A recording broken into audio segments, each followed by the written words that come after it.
نەتەوەی کوردی خۆش بوێ کوردستانی خۆش بێ. سەرۆکی کۆمەڵی دادگەری لە دیدارێکی تەلەڤیزیۆنیدا تێشکی خستە سەر چەند پرسێکی هەنووکەیی کە بوونەتە ڕۆژەڤ و ڕایگشتی لەوانە پرسی سۆزی نەتەوایەتی و داکۆکی لە مافەڕەوەکانی گەلی کورد. مامۆستا عەلی باپیر لەو دیدارەدا لەگەڵ کەناڵی ئاسمانی پەیام کە لە ڕۆژانی داهاتوودا پەخش دەکرێت ئەوە وەبیر دەهێنێتەوە کە گەلەکەمان لە پەیمانی شومی سایکس بیکۆدا لە دەوڵەت بێبەشکرا وەکو قوربانی بەسەر وڵاتانی دراوسەی کوردستاندا دابەش کرا. ومن ئەو کاتە گوتومە 42 ساڵ لەبەو پێش گوتومە وەکو چۆن عەرەبستان هەیە، پاکستان هەیە، هیندستان هەیە، تورکستان هەیە، تورکمانستان هەیە، عەجەمستان هەیە، کوردستانیش هەیە. وەکو چۆن ئەو نەتەوانە مافیانە لەسەر خاکی خۆیان بن بە ئازادی بە سەربەستی و بە زمانی خۆیان بدوێن و خاوەنی ئیرادە و ئیدارەی خۆیان بن، کوردیش هەمان ئەو مافەی هەیە کە ئەو نەتەوانە هەیانە بێکەم و زیاد. جا ئەگەر کورد بێبەش کراوە ئەوە ستەمێکە لێی کراوە. ئەو ستەمە لەلایەن چیەوە بووە؟ ئایا لەلایەنی عەرەب و فارس و تورکەوە بووە؟ ئەو سێ گەلە ئەو سێ نەتەوە دراوسێمان نەخێر.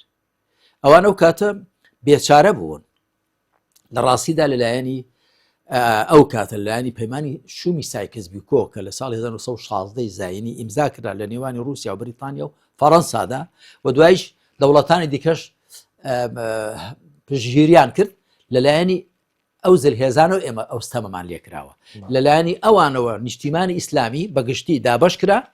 سەرۆکی کۆمەڵی دادگەری جەخت لەوەش دەکاتەوە هەر وەک چۆن عەرەب و نەتەوەکانی دیکە دەوڵەتی سربەخۆیان هەیە، کوردیش ئەو مافەی هەیە، بەڵام لە سیستمی نوێی جیهانیدا لێی زەوت کراوە.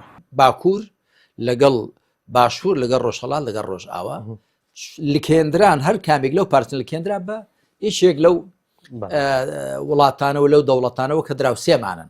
ئەوانیش ئەو گلەی کە لەوان دەکرێت ئەوەیە کە تەکریسی ئەو زۆڵمەیان کرد، تەبەنی ئەو دابشکردنیان کرد و دوایش هەر لە سەری چوون و هەر کاتێکیش کورد لە هەموو ئەو پارچانەی کوردستاندا هەوڵی سربەخۆیی دابێ، داوای مافی خۆی کردبێ نەکرد سربەخۆی، داوای ئۆتۆنۆمی کردبێ هەر ڕەفزیان کردووە، داوای فیدرالی کردبێ هەر ڕەفزیان کردووە. جا چ جای داوای دەوڵەتی سربەخۆی کردبێ و بەتاکید زیاتر ڕەفز کراوە.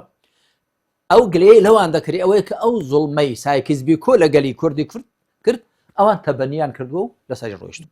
لە ڕاستیدا ئیسلام چەندە مافی داوە بە عەرەب 22 دەوڵەتیان هەن، ئەوەندەش مافی داوە بە کورد کە ئەویش دەوڵەتی هەبێ. ئەگە گوتی نەخێرە من دەبێ هەرێمێکی فیدراڵیم هەبێ، نابێ ئەو خەڵکەی وڵاتەکە کە کوردستانی پێوەلکێنراوە ڕێگری ئەوە بن. ئەوان ئەو شتانم گوتووە لە تورکیا گوتومە، لە ئێران گوتومە، لە سووریا کاتی خۆی گوتومە، لە عێراق گوتومانە. یعنی وەکو چۆن خوا مافی داوە بەو نەتەوانە دەوڵەت و قەوارەی سربەخۆیان هەبێ کە بەداخەوە هەر بەڕواڵەت دەڵێن قەوارەی سربەخۆ ئەگەرنا بە زۆری گوێ لە مستی زلهێزانن، بەڵام ئەو مافە خوای پەروەردگار بە هەموو گەلانی داوە. چونکە سەرۆکی کۆمەڵی دادگەری ئەوەش دووپات دەکاتەوە هەرگەل و نەتەوەیەک پێی وابێت خۆی پلەیەکە و دەبێت نەتەوەیەکی دیکە لە خزمەتی دابێت شۆڤێنیە و لە شەریعەتی خوای گەورە لای داوە. لە هەر شوێنێک لە سنووری خۆی چۆ دەر بۆیەنە عەرەبێ گوتی دەبێ من هاوڵاتی پلەیەک بم ئەتۆ دەبێت پلە دووبی، یاخود تورکێک وای گوت، فارسێک وای گوت، یاخود کوردێک وای گوت، وای بە عەرەب و فارس و تورک گوت. ئەوە شۆڤێنیەتە، ئەوە تەعەسسوب و دەمارگیریە، ئەوە لادانە لە شەریعەت.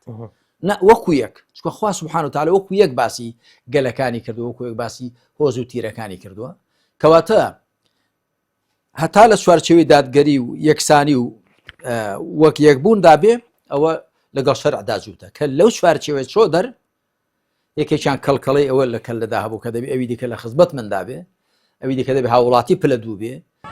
بۆ یەکەم جار لە دەیان ساڵی ڕابردوودا خۆراوای کوردستان کوردی سەرانسەری دنیا یەک خست و سەر لە نوێ جەختکردنەوە لە شوناسی نەتەوەی گەلەکەمانی کردەوە سیمای خۆپشاندان و گۆڕەپانەکان.